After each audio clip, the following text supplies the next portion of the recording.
Assalamualaikum warahmatullahi wabarakatuh.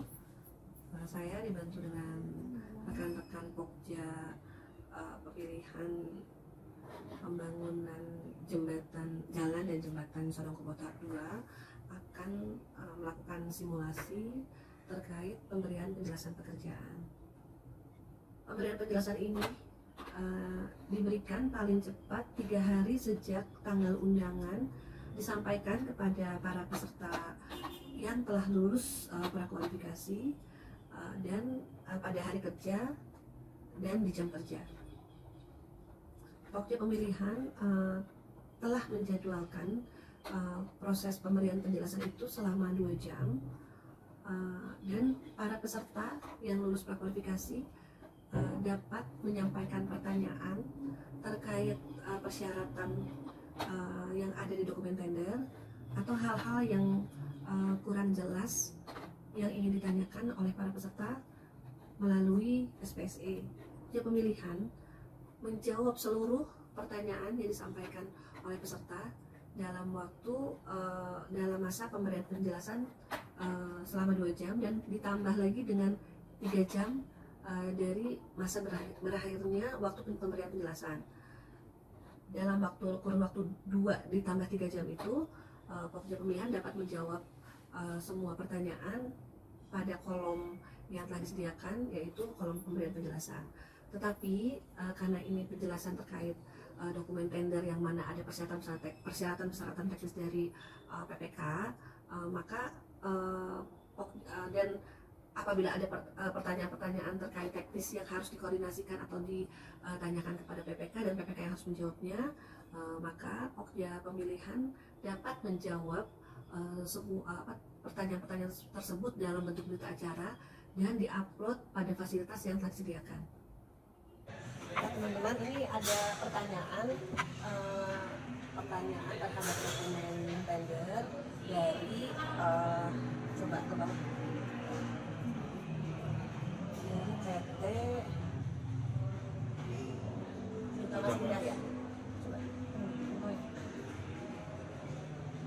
PT Utama. Ini ada 3 pertanyaan, teman-teman, terkait peralatan, terkait tenaga ahli, dan terkait tenaga ahli 3. Untuk alat berupa asfalt finisher untuk kapasitas 40 ton itu bisa terdiri dari beberapa alat atau hanya 1 alat saja dengan kapasitas 40 ton. Dasarnya kita menggunakan dokumen tender dari pekerjaan ini, yaitu Sodong Kupo. Setelah dibantu menit dibuka. Tender ini berdasarkan Peraturan Presiden Nomor 16 Tahun 2018 dan perubahannya, yaitu Peraturan Presiden Nomor 12 Tahun 2021 dan turunannya, yaitu Peraturan LKPP Nomor 12 Tahun 2021. Nah, ini untuk terkait alat itu kita bisa lihat di poin ini pembukaan evaluasi penawaran fal 1 di poin 27.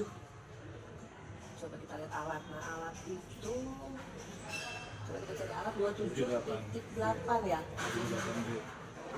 Jadi tadi pertanyaannya, apakah asfalt finisher itu yang kapasitas 40 ton itu bisa beberapa alat atau hanya 1 alat dengan kapasitas 40 ton. Nah, ini di sini ada di poin 5, posisi dan jumlah peralatan minimal yang ditawarkan berbeda dengan yang tercantum dalam dokumen tender. Maka Pokja pemilihan akan membandingkan produktivitas alat tersebut berdasarkan metode pelaksanaan pekerjaan. Itu cukup dijawab seperti itu? Cukup sih, berarti kita harus membandingin dulu nih dengan metode pelaksanaan pekerjaannya. Ya. Kalau misalnya dia ada perbedaan jumlah seperti itu gitu ya. Ya. Kalau ngecek dulu isi kebutuhan alatnya memang benar pertanyaannya. Iya. Posisi LDP kan bukan sih 40 ton, itu kan pertanyaan dari dasarnya dari LDP dia. Iya. Apakah si 40 ton itu memang betul di LDP disyaratkannya 40 ton seperti itu ya, Pak Firman ya, menitnya. Coba kita buka di LDP-nya. Di asfalt finisher 40 ton. Nah, ini ya. Betul kan? Dia diminta 1 unit dan yang dia tanyakan, bisa nggak 40 ton itu beberapa alat atau hanya 1 alat saja dengan 40 ton. Tadi sudah kita akan ambil dari si klausul 27.8 itu ya, ya Pak Firman. Ada pertanyaan? Kita mau jawabnya langsung di sistemnya atau di berita acaranya? Sepertinya kan karena penjelasan pekerjaan itu di jadwalnya hanya kita punya waktu setelah 2 jam penjelasan itu kita akan punya waktu 3 jam.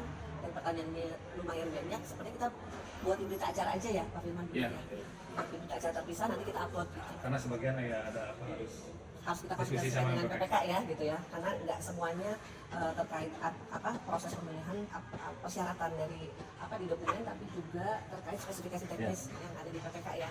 Oke, kita lanjutkan ke pertanyaan nomor 2 ya. Oke, nomor 2 itu untuk manajer teknik pemasangan jembatan pendidikan harus S1 geodesi atau bisa S1 teknik sipil. Kita lihat dulu tadi di persyaratan yang di LDP-nya. Tadi apa? Pendidikannya harus S1 geodesi atau S1 teknik sipil. Sebetulnya pendidikan itu tidak disyaratkan di sini ya Pak ya, hanya SK-nya saja ya, Pak Firman ya. Jadi coba kita lihat di tadi di dokumen tender tadi ya, di poin evaluasi teknis. Nah ini, di sini kan sebetulnya tadi di LDP-nya tidak mensyaratkan jurusan. Nah kita ambil saja poin terkait yang personal manajerial yang huruf evaluasi teknis yang huruf C. Nah ini huruf C ini personal manager yang ditawarkan sesuai dengan apa dalam LDP. LDP itu kan SK-nya saja ya.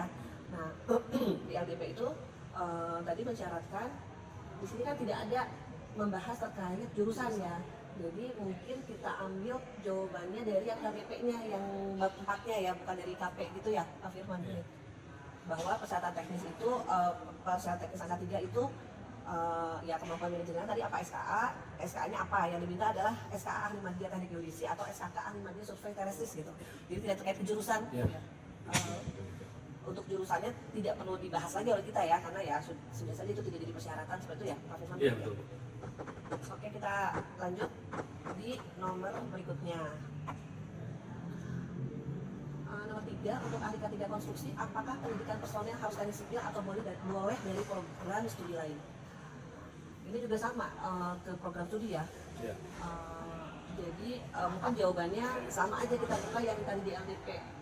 Syaratnya hanya SKK atau SK ahli media K3 konstruksi atau SKK dari SK ahli utama K3 konstruksi gitu. Jadi kita sampaikan ini aja karena memang program studi atau jurusan itu tidak menjadi persyaratan. Seperti itu mungkin ya. Iya, sama yang dinilai cuma apa? Pengalaman kerja sama SK. Ya, hanya pengalaman kerja saja, hanya posisinya dia, jabatannya dia sebagai apa, dan pengalaman kerjanya berapa tahun. Itu ya Pak ya. Dan ini juga nanti akan dicek oleh PPK nanti kan. Assalamualaikum warahmatullahi wabarakatuh.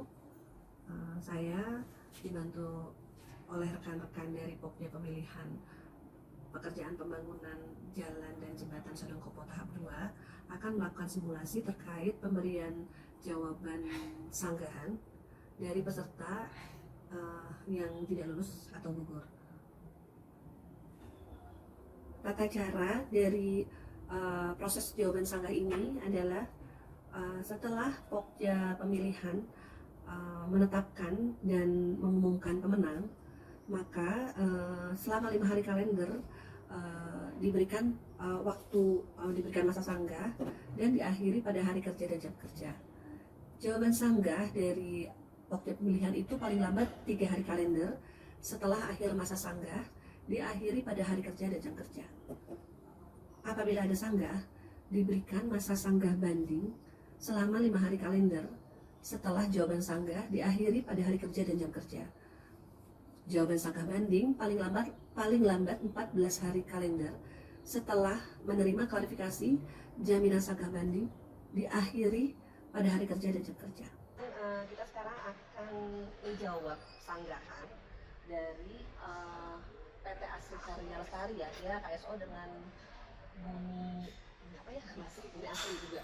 Jadi dia KSO ya, ada sanggahan. Coba teman-teman ini sanggahannya. Nah, jadi hasil evaluasi kita terhadap PT Asri Karya Lestari KSO ini untuk unsur peralatan utama itu kita berikan nilai 0. Ya, tidak memenuhi ambang batas minimal. Ambang batas minimalnya kan 12 ya, sesuai dengan dokumen.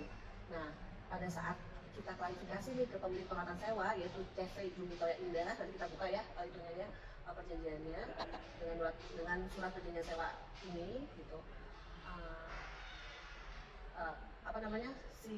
Alamat ini itu bukan kantor dari CV Jumitoya Indah, ataupun rumah wakil direktur atas nama Irwan Setiawan, akan tapi rumah tinggal atas nama Rizky Surya sehingga tidak dapat dilakukan klarifikasi. Seperti yang sudah pernah kita lakukan pada saat klarifikasi ke Cirebon, memang kita tidak, pada saat kita ke sana kan kita nggak nemuin itu ya Pak ya, dan kita kita kan buat berita acara juga ya dengan si Pak Rizky Surya ini gitu. Makanya kita juga kita nyatakan bahwa kita tidak dapat mengklarifikasi lah terkait surat perjanjian ini. Nah pertanyaannya coba ke bawah gimana coba nih, PT menurut PT Asrika Lestarinya dia sudah melampirkan persyaratan peralatan utama sesuai dengan persyaratan tender yang disyaratkan. Terus mereka juga sudah melakukan klarifikasi pembuktian dokumen tersebut pada tanggal 13 Maret dan dinyatakan sesuai dengan persyaratan dalam berita acara. Jadi kita sudah jadi pada saat klarifikasi dia udah hadir, terus kita cek dan dinyatakan sesuai. Kemudian dalam hal perusahaan pemberi dukungan tidak dapat diklarifikasi, dalam hal ini dia belum melakukan klarifikasi terhadap kami sebagai penyedia jasa terkait hal tersebut. Gitu ya.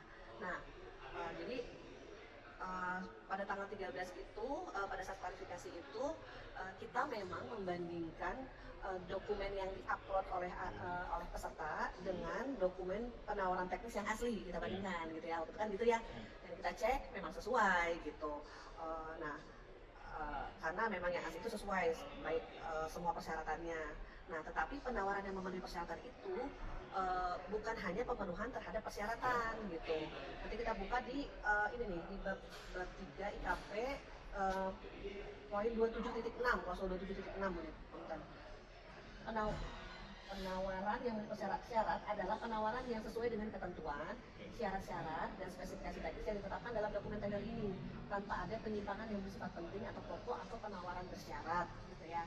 Nah, jadi berdasarkan, coba kita buka di LDP-nya adalah perusahaan yang memberikan sewa kepada Asri Lestari untuk peralatan aspal finisher. Kita ada surat perjanjiannya, boleh coba dibantu dibuka surat perjanjiannya. Nah ini dengan Junitoya ya. Dia perjanjiannya aspal finisher dan tandem roller. Jadi berdasarkan ada nomor surat perjanjian sewanya. Nah, jadi sesuai ketentuan dalam dokumen tender, kita melakukan klarifikasi ke lapangan itu adalah kepada penerbit dari perjanjian, bukan kepada si peserta gitu. Tapi kita yang mengeluarkan, yang menerbitkan perjanjian sewa ini adalah si Junitoya. Jadi kita otomatis datangnya ke Junitoya untuk klarifikasi. Seperti itu ya mungkin ya Pak Firman. Nah, kita coba lihat di dokumen tender bab 3 poin 27.8. Apabila ada hal yang meragukan dan kurang jelas, pokoknya dapat melakukan klarifikasi kepada pemilik peralatan atau pemilik peralatan sewa terhadap bukti-bukti yang disampaikan peserta, artinya kepada surat perjanjiannya ya. Nah, klarifikasi pun kita sebetulnya hanya kepada bukti-bukti kepemilikan aja, tidak terhadap fisik peralatan gitu. Jadi mengacu kepada hal tersebut, jadi kita tidak klarifikasi ke si aslinya gitu ya Pak ya. Seperti itu mungkin ya.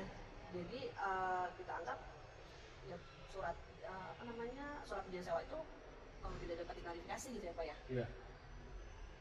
Karena masalahnya berarti masalahnya bukan di kayak tadi aku yang klarifikasi ke di kantor itu biasanya temukan dokumen penawaran, berarti itu oke kan ya? Iya. Cuma masalahnya mungkin jadi masalahnya bahwa pemberi sewa itu tidak bisa diklarifikasi kan ya? Ya betul. Jadi asli itu merasa pada saat dia melakukan klarifikasi kepada dia diundang klarifikasi oleh kita, dia sudah sesuai dokumen aslinya diperlihatkan sudah sesuai. Gitu. Terus jadi dia merasa ya sudah memberi persyaratan, tapi ternyata kita juga harus mengklarifikasi terkait kebenaran dari si surat perjanjian sewa tersebut gitu kan ya. Dan menurut Asri harusnya klarifikasi ke dia, ya bukan ke dia gitu, tapi ke si pemberi sewa. Iya. Karena dia makan di surat perjanjian itu sebagai pihak kedua ya yang diberi sewa. Berarti ini masalahnya si ini teh bukan hanya karena si pemberi sewa tidak dapat diklarifikasi gitu ya Bu. Betul. Tidak dapat klarifikasi itu kan bisa mengubah kalau ini kan nilai jadi 0 gitu ya Pak ya. Berarti memang tidak ada kita klarifikasi ke penerima sewa, nggak ada ya Bu ya? Iya Pak, aturannya kan ke penerbit tadi ya, yang tadi disampaikan tadi. Nah ini kepada pemilik peralatan itu kan atau pemilik peralatan sewa gitu kan. Di suratnya juga kan Junitoya, berarti kita ke si Junitoya gitu. Ya berarti tidak ada kewajiban klarifikasi untuk alat ke peserta iya, peserta itu hanya dokumennya aja. Ya. Assalamualaikum warahmatullahi wabarakatuh. saya akan menjelaskan proses perubahan atau cara melakukan perubahan HPS, spesifikasi teknis maupun rancangan kontrak melalui proses kaji ulang atau review dari dokumen persiapan pengadaan yang dibuat oleh PPK dan telah diupload pada SPSE bersama-sama dengan tim, yaitu Pokja Pemilihan dengan rekan di tim dan PPK dalam melakukan perubahan HPS, KAK ataupun rancangan kontrak melalui proses kaji ulang atau review, yaitu merujuk pada Peraturan Presiden Nomor 16 Tahun 2018, aturan perubahannya yaitu Peraturan Presiden Nomor 12 Tahun 2021 dan Peraturan LKPP Nomor 12 Tahun 2021, juga aturan dari peraturan Kementerian PUPR Nomor 10 Tahun 2021 tentang pedoman sistem manajemen keselamatan konstruksi, keputusan Menteri Pekerjaan Umum dan Perumahan Rakyat Nomor 524 Tahun 2025 tentang besaran remunerasi terkait tenaga ahli, dan keputusan Dirjen Bina Konstruksi Kementerian PUPR Nomor 14 Tahun 2024 tentang penetapan jabatan kerja dan konversi jabatan kerja existing serta jenjang kualifikasi bidang konstruksi, juga aturan-aturan terkait lainnya.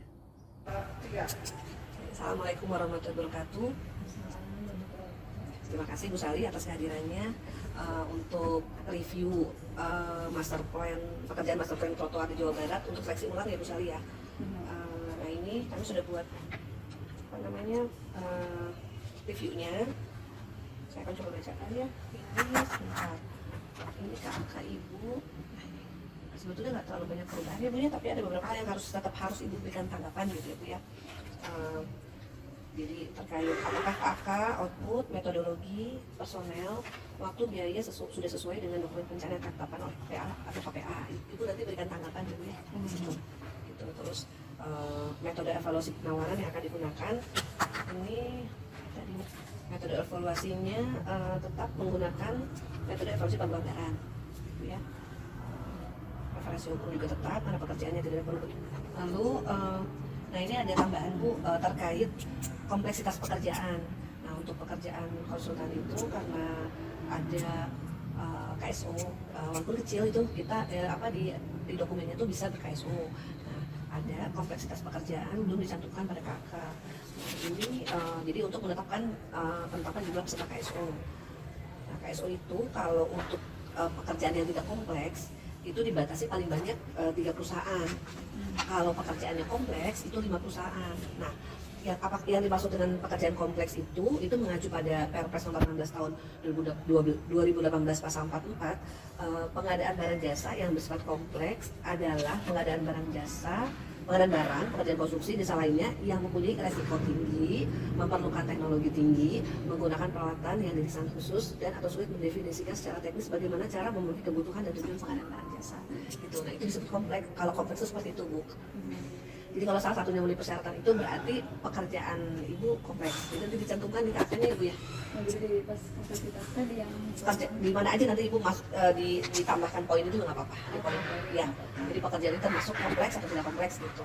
harus disebutkan alasannya kompleks. Iya, kompleks karena misalnya ini beresiko tinggi untuk pekerjaan konstruksinya misalnya, atau misalnya ternyata ini tuh pekerjaannya kan master plan, kalau master plan sebenarnya belum ke DED ya Bu ya, sepertinya belum gitu ya. Tapi mangga dikaji lagi aja oleh Ibu ya, karena sebetulnya kaitannya kalau di pekerjaan konsultan itu hanya ke jumlah KSO-nya yang dibolehkan. Jadi kalau kompleks itu bisa sampai 5 si KSO-nya gitu. Tapi kalau memang ternyata ini tuh tidak gitu setelah hasil analisa KSO-nya boleh tapi cuma 3. Iya betul gitu. Itu aja sih Bu. Gitu ya Pak ya. Lalu nah ada untuk terkait angka 17 saya terkait personil ini ada perubahan Ibu ya. Jadi di ketua tim itu semula ketua tim itu keahliannya jurusan tertib ya. Jurusannya tadinya arsitektur landscape aja menjadi arsitektur atau teknik arsitektur atau arsitektur landscape sesuai dengan itu ya Bu ya, sesuai dengan PUPR ya. Dan kualifikasi tenaga ahli lainnya tetap gitu ya Bu ya. Nah, terkait spesifikasi, jumlah dan jenis laporan itu ada perubahan nggak Bu? Nggak ada, masih tetap. Jadi tetap ya, karena secara HPS-nya juga tidak berubah ya Bu ya. Oke, tidak berubah. Nanti HPS tetap. Nah, mungkin ada pertanyaan, apakah nilai HPS telah cukup dan sesuai dengan KAK setelah ruang lingkup pekerjaan? Nanti mau dijawab Ibu di tanggapan ya Bu ya. Lalu, nah, apakah PPK sudah melakukan perhitungan dan penetapan HPS kembali? Karena HPS itu ada umurnya Bu, 28 hari. 28 hari kerja sebelum batas akhir pemasukan dokumen kualifikasi.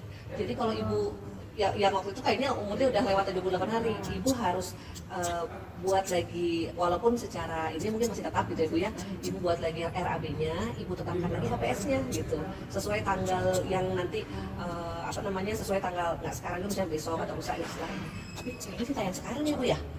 Jadi kalau bisa sih berarti penetapannya hari ini HPS-nya. Kan nggak dimasukin Enggak, ke situ ya? enggak dimasukin, tapi Ibu harus punya kan. Nanti Ibu kalau misalnya pemeriksaan gitu, berarti Ibu harus ada penetapan HPS tanggalnya tanggal berapa itu? Mungkin harus diupdate gitu ya Mas. Iya, tanggalnya. Per tanggal berapa? Bulan aja Jangan pakai tanggal soalnya 28 hari Bu. Ya, 28 hari soalnya ada umurnya. sebelum minggu di bulan aja. Ya harusnya pakai tanggal bulan. Soalnya umurnya kan kalau bulan kan nggak kelihatan ya berapa hari. Karena dia ngomongnya hari loh, bukan 1 bulan, 2 bulan gitu ya Bu ya.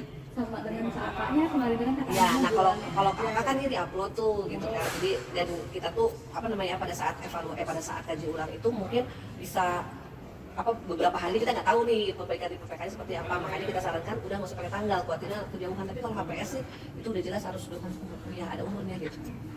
Itu ya Bu ya. Lalu tenaga ahli arsitektur landscape, tenaga ahli yang syarat adalah sarjana arsitektur, teknik arsitektur atau arsitektur landscape strata 1. Tapi ini yang nomor 2 nih, strata 1, tapi di KAK-nya sebentar ya, di KAK-nya tuh S2. Nah ini Oh iya iya. ya, yang betul yang mana Bu? Yang ini yang kakak. Ya S2, berarti diperbaiki di SSKK-nya ya. Ya ini kan ada klausul Bu terkait uang muka ya Bu ya. Jadi Ibu ada uang muka 20%. Ini saya mau tunjukkan nih di SSUK-nya ya. Sebentar. Nah ini. Jadi saran sih ya Bu ya di SSKK-nya juga disampaikan perhitungan pembayaran angsuran gitu. Karena di SSUK-nya ada nih Bu, pembayaran harus memperhitungkan angsuran uang muka, denda apabila ada dan pajak. Jadi kan Ibu tuh ada termin nih, termin sini. Nah ini 20%. Ini 20%. Ini tuh kan sebetulnya ini sepertinya persentasenya harus disesuaikan lagi karena kan Ibu udah potong 20% di depan nih uang muka, maka dihitung lagi lah gitu ya Bu ya. Kan ini 20% dari setelah uang muka gitu. Oke, berarti 20% dari 80%, berarti kalau gitu ya Bu ya. Oke, nggak apa-apa. Tapi nah, si 20% dari 80% itu dia juga harus 20% kali 80% dari si sisa uang itu juga harus dikurangi dengan cicilan uang muka ini nih Bu. Oh, Jadi di per terminnya tuh dia harus nyicil si uang mukanya gitu Bu. pengembalian uang mukanya Ke setiap termin. Jadi berarti bukan dari 80% atau kalau gitu mas 20% yang ini mah dari 100 karena tetap dicicil. Jadi sebetulnya tetap dicicil karena Ibu di sini nih. Ya itu berarti jadi dipotong gitu. Enggak dicicil. Enggak. Enggak Bu, dicicil deh. Pembayaran harus ini kan termin ya. Ini kan termin nih. Ya. Nah, pembayaran terakhir dilakukan setelah berita acara serah terima pekerjaan ditandatangani oleh pejabat penanggung kontrak dan penyedia. Jadi nanti si yang termin yang terakhir itu sudah ada berita acara BST ya Bu ya. Seperti itu. Nah DPA sih udah sama sesuai. Terus ada perubahan kode tender ya Bu ya. Karena ulang. Nah untuk pelaksanaan pekerjaan kan 120 hari. Nah 120 hari ini kita sudah buat jadwalnya. Itu masih cukup Bu, kurang lebih insya Allah kalau nggak ada kendala apa-apa tuh sekitar berapa hari ya Bu? 60 hari ya kita ya? 60 hari, kurang dari 60 hari ya? Proses kurang dari 60 harian lah Bu. Jadi sekitar tanggal 11 kalau nggak salah kalau kita tayang hari ini 11 bulan Agustus itu 60 lebih. Jadi kan sekarang udah 14 ya? 11 tuh awalnya kan, awal minggu ya itu mah ya. Kalau kita tayang hari ini. Kalau tayang hari ini berarti tanggal SPPBD-nya tanggal 14-nya kan Sabtu, Jumat ya kalau tadi teh 17-an SPPBD-nya masih keburu ya Bu ya, pertengahan. Nah untuk SPU-nya masih tetap sama ya Bu ya, menggunakan SPU yang sama. Jadi mungkin itu Bu. Kaji ulangnya, ada pertanyaan nggak Bu? Yang tadi? Aja tadi ada jadi state aja. Ya, ditambahkan. Tentukan angsuran uang muka. Iya, ambil aja klausulnya dari tadi yang dari SSUK tuh. Jadi dari sini. Jadi kami tunggu Ibu upload dan perbaikannya. Sebetulnya jadwal dokumen udah disiapkan. Rencananya pengen tayang hari ini, kira-kira bisa nggak Bu? Kalau upload aja yang tadi ke kakak. Tapi kakak kan nggak ada perbaikan ya. Kakak itu udah hanya SSKK ya. Tadi ada salah. SSKK yang tadi salah tenaga ahlinya sama terkait ini pembayaran prestasi ya.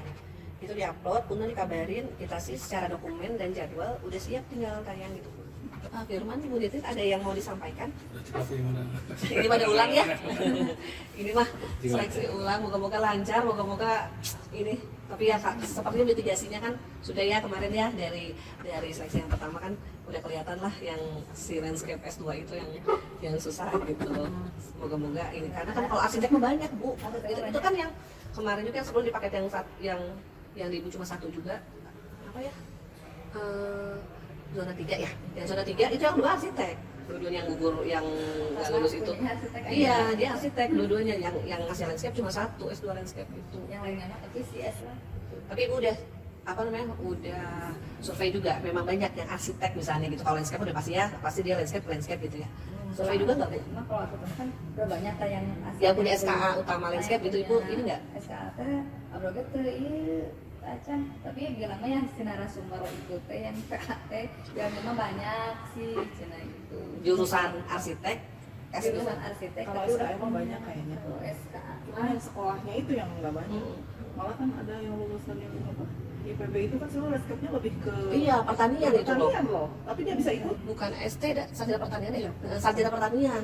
Tapi dia S2 S1 landscape, S1 landscape dia gitu. Jadi itu lain landscape ya. Kan kemarin dia jantan nanya-nanya ke konsultan gitu arsitek. Banyak kan nomor konsultan lah banyak personil gitu. Nah, untuk jadi bayangan gitu katanya kalau SKM ada, kalau S2-nya memang agak susah. Satunya aja susah. Dulu kita 2 tahun lalu tuh susah. Iya, S1 ya. S1 landscape Karena itu susah. ngambilnya karena baru omongan-omongan orang mah jadi belum yakin juga sih gitu SKT cobaannya udah kita nopean. Ya masalah dicobi kata teh jadinya jadi kegagal. Lumayan ini mundur dia. Cuma trotoarnya terus sama jalan kan biasanya mah. Ya, ini mah dipisah ya. Kan ini mau didandanin kan. trotoar. Iya. Jadinya Tapi susah. memang kalau banyak kan jangan jadi si tenaga ahli terpisah tidak ada usaha gitu, maksudnya si ahli itu kayak dia. Nah, kemarin tuh yang PPK bilang arkeolog lah, itu arkeolog banyak bilangnya banyak, tapi kan nggak gabung sama badan usaha. Iya. Jadi konsumen perorangan kalau misalnya arkeolog ya. Iya. Nah, maksudnya kalau memang banyak ya punya kendaraan lah si tenaga ahli gitu ya. Ini perusahaan lah, jadi coba jadi memang banyak tapi terkait dengan badan usaha gitu kan. Gitu sampai akhirnya karena dia tapi saya apa di mana gitu kan. S2 landscape mungkin banyak, S1 landscape mungkin banyak, tapi kan Yang belum tentu bergabung di konsultan Ya, gitu. tahu lulusannya banyak tapi kan kerjanya di mana? Gitu. memang supaya si badan usaha biasa mencari gitu punya atau connect lah gitu bukan. Dari perorangan mas orang. Ya, mesti kayak kalau itu nyambung mah itu susah. Susah. Kemarin kita Apa-apalah, Bu. paket mepet gini Bu. Ya, apa-apa Tapi lah, apa jadi dia nonton dia terus diulang terus sarian tuh yang berian. Konsultan oke langsung berlarian ya. kita teh yang lulusnya apa shortlist pada banyak, ada yang 7, ada yang 6, pas buka serius ini 1 kela balik lagi di apa lagi takutnya salah gitu. Tapi bener ya masuk cuma sedikit ya. Wah ini mah pasti karena susah tenaga ahlinya gitu persyaratannya. Ya itu mungkin misalnya maka pilih bagian yang wariskan ya. Ditunggu perbaikannya, kita tunggu, kita siapkan juga untuk proses tayangnya mungkin di hari ini gitu ya. Soalnya kalau nggak hari ini kan iya sayang waktu gitu. Satu minggu lah tarik kan sedang kayak kebuang gitu. Iya kebuang waktu. Iya. Ya teman misalnya atas kehadirannya enggak ditunggu perbaikannya. Assalamualaikum warahmatullahi wabarakatuh. Assalamualaikum warahmatullahi wabarakatuh. Pengadaan barang dan jasa merupakan sektor yang rentan terhadap korupsi dan KPK telah mendorong digitalisasi PBC untuk meningkatkan transparansi dan mengurangi praktik korupsi. Beberapa upaya pencegahan korupsi dalam PBJ antara lain adalah optimalisasi sistem pengaduan masyarakat atau whistleblowing system, evaluasi vendor, dan penerapan prinsip anti korupsi seperti kejujuran, tanggung jawab, dan disiplin. Pengadaan barang dan jasa adalah sektor yang rentan korupsi. Berdasarkan survei, pengadaan barang dan jasa memiliki risiko penyalahgunaan yang tinggi baik di kementerian, lembaga maupun pemerintah daerah. Langkah-langkah yang perlu dilakukan untuk mencegah tindak pidana korupsi yaitu: 1. Integrasi perencanaan dan penganggaran PBJ. Di KPA bersama-sama dengan APIP perlu melakukan evaluasi kebutuhan dan perencanaan pengadaan barang jasa untuk menilai kesesuaian dengan kebutuhan organisasi serta kualitas perencanaan berdasarkan dokumen pengadaan dari PPK. Mereview HPS sejak T-1, yaitu tahun sebelum dilaksanakannya pekerjaan, untuk menilai kewajaran harga. PPK melakukan analisis kebutuhan pengadaan barang jasa, melakukan analisis HPS dari banyak sumber sebagai acuan pembuatan dan penetapan HPS, membuat spesifikasi barang atau jasa yang sesuai dengan identifikasi kebutuhan, membuat dokumen pengadaan dengan memenuhi kaidah efektif dan value for money. Dan di Biro Pengadaan Barang Jasa melakukan evaluasi dokumen pengadaan dari PPK, evaluasi kualitas dan evaluasi harga, terutama kemahalan harga, memberikan masukan kepada PPK terkait dokumen pengadaan, juga melakukan konsolidasi pengadaan untuk jenis pengadaan yang sama. Kedua, integritas saat pelaksanaan tendering, yaitu pemilihan vendor ya. PA atau KPA bersama dengan APIP memastikan tidak ada conflict of interest terhadap proses pemilihan vendor. Kedua, memberikan sanksi terhadap pihak yang melakukan pelanggaran terkait pemilihan vendor. PPK melakukan evaluasi kualitas terhadap vendor yang memasukkan penawaran, memberikan masukan kepada Biro Pengadaan Barang Jasa terhadap vendor dengan penilaian kualitas tertinggi, menghindari kontak dengan vendor selama proses pemilihan. Dan Biro Pengadaan Barang Jasa melakukan pemilihan vendor dengan profesional, bersih dan objektif sesuai dengan kebutuhan PPK yang tercantum dalam dokumen pengadaan, melaporkan kepada APIP jika ada indikasi penyimpangan, dan menolak gratifikasi. Integritas dalam pelaksanaan kontrak. PA atau KPA bersama dengan APIP memastikan PPK dan vendor untuk dapat menjalankan kontrak dengan penuh integritas dan profesionalisme, melakukan audit kemanfaatan barang jasa setelah T+1. PPK membuat kontrak dengan klausul yang saling menguntungkan bagi kepentingan negara dan bagi vendor, bekerja sama dengan vendor dalam menjalankan kontrak dengan penuh integritas dan profesionalisme, memberikan sanksi jika terjadi pelanggaran kontrak dan melaporkan kepada Biro Pengadaan Barang Jasa, menolak gratifikasi dan suap dari vendor. Biro Pengadaan Barang Jasa membuat vendor management system yang mengevaluasi kinerja dari setiap vendor berdasarkan informasi dari PPK. Kesimpulan dari apa yang tadi saya sampaikan, karakteristik pengadaan barang jasa pemerintah dan interaksi antara para pihak dalam penentuan penyedia barang jasa itu bersifat transaksional. Potensi konflik kepentingan atau COI atau conflict of interest yang sangat tinggi. COI yang tinggi itu berkorelasi positif dengan potensi korupsi. Jadi secara umum, upaya pencegahan korupsi pada pengadaan barang jasa dilakukan dengan mendorong hal-hal sebagai berikut: independensi, kelembagaan, dan sumber daya manusia pelaksana pengadaan barang jasa, optimalisasi whistleblowing system, optimalisasi vendor management system, standarisasi kualitas barang jasa dan harga, sentralisasi pengadaan barang dan jasa, integrasi perencanaan dan penganggaran, optimalisasi APIP sejak perencanaan program dan anggaran hingga evaluasi atau audit kemanfaatan barang jasa. Demikian yang dapat saya sampaikan terkait tindakan pencegahan korupsi. Wassalamualaikum warahmatullahi wabarakatuh.